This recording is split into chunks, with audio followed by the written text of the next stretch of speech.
अद्भुत ही लिखा थे प्रयागजम तीर्थम सेवंते च पुनः पुनः। जो प्रयाग बार बार आते हैं, क्या लिखा है? तेव प्रयागजम तीर्थम सेवंते च पुनः पुनः शब्द लिखा है। जो प्रयाग बार बार आते हैं, यत्र विष्णु शतुर्दश तथा पुनः ब्रह्मा विष्णु महादेव और देवराज इंद्र 1,00,000% उन लोगों को दर्शन देके कृतार्थ करते हैं, ऐसा जान। आप कुंभ में तो आई है, लेकिन प्रत्येक वर्ष आइएगा। हम अगली बार भी माघ मास में पूरा 1 महीना यहाँ रहेंगे। भगवान की कृपा से उपवास करेंगे पहली बार। आप भी बिल्कुल मन बनाइएगा खाने का। श्लोक कहता है कि तेपी प्रयागजम तीर्थम सेवंते च पुनः पुनः।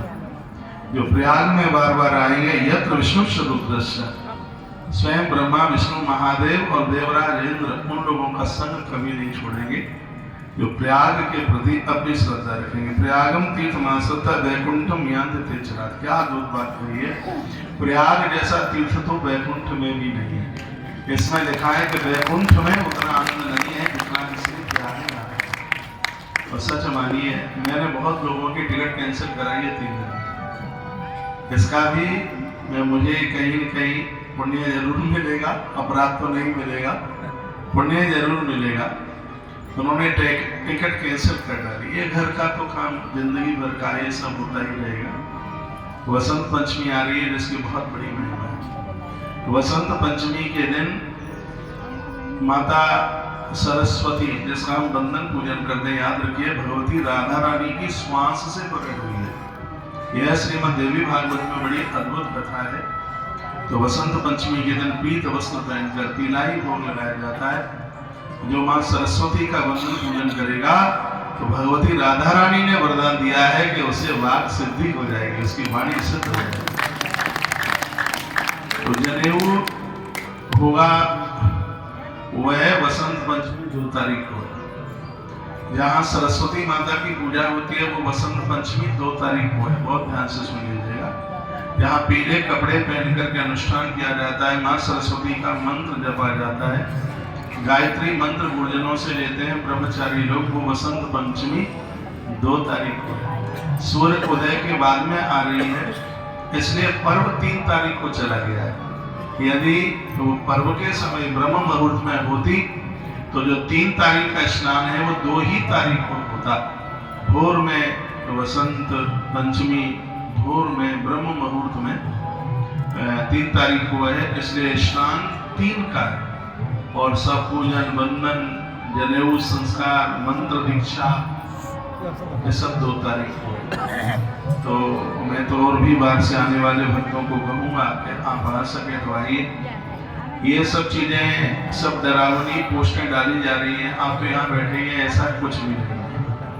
बहुत अच्छा लग रहा है, बहुत आनंद हो रहा है। सुबह से भी मैं कई शिविरों में गया हूँ, रात्रि को मैं 11:30 बजे लौटा हूँ। इतना आनंद हो रहा है। रास लीलाएं हो रही हैं, रामलीला हो रही है, कीर्तन हो रहे हैं, जागरण हो रहे हैं, 2 भंडारे चल रहे हैं।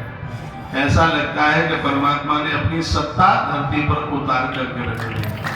तो वैकुंठ तो हमने देखा नहीं है, और लोग तो हमने देखा नहीं है, लेकिन हम कह सकते हैं कि भगवान के जितने लोग हैं वो सब के सब इस समय श्री प्रयाग की भूमि पर उतर करके आ गए हैं।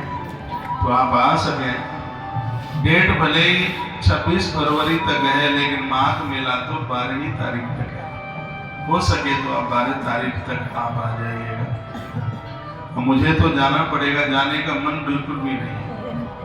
अब आगे से आगे कार्यक्रम ऐसे आगे से सुनिश्चित रहते हैं, नहीं तो प्रयाग की भूमि पर आकर के जाने का मन किसका करेगा। ये सेठ सेठानियों की कथाएं तो पूरे साल भर करते रहते हैं, लेकिन ये मौका, ये सौभाग्य मिला है। ऐसा लग रहा है कि संपूर्ण देवता इस परिसर में बैठकर इस कथा को सुनने के लिए और हमें आशीर्वाद देने के लिए हम इकट्ठे हुए। ऐसा एहसास हो रहा है। बड़ी अद्भुत बातें कही गई हैं। प्रयागम तीर्थमासता वैकुंठम यान्ति तेचरात। प्रयाग जैसा तीर्थ तो वैकुंठ में भी नहीं है। ये वशिष्ठ खाते हैं। वशिष्ठ जी सनकादिक ऋषियों ये चर्चा करते हैं, जो प्रयाग में है वो कहीं भी नहीं है, और जो कहीं भी नहीं है वह श्री प्रयाग में है।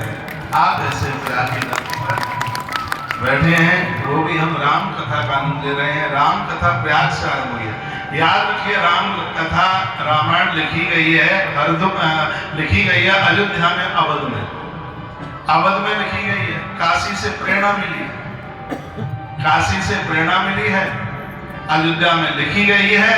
और सबसे पहले रामचरितमानस श्री प्रयाग में कुंभ मेला के समय पर ही, माघ मेला के समय पर ही इसका गायन किया गया है। ऐसे पवित्र समय पर हम श्री प्रयाग में और माघ मास में बैठे हुए हैं। लिखा है तत्स्नात्वाच पित्वाच पुनर्जन्म न विद्यते। परिपक्व है, माघ के महीने में जो प्रयाग में पहुंच करके स्नान करेगा और त्रिवेणी के जल का आचमन करेगा, उसको जन्म मरण लेने के लिए धरती पर आना नहीं पड़ेगा, एक ही बार में वो मुक्त हो जाएगा। ऐसा वर्णन किया गया है, ऐसी बात कही गई। दैन्ते येन नालोके, कहा गया है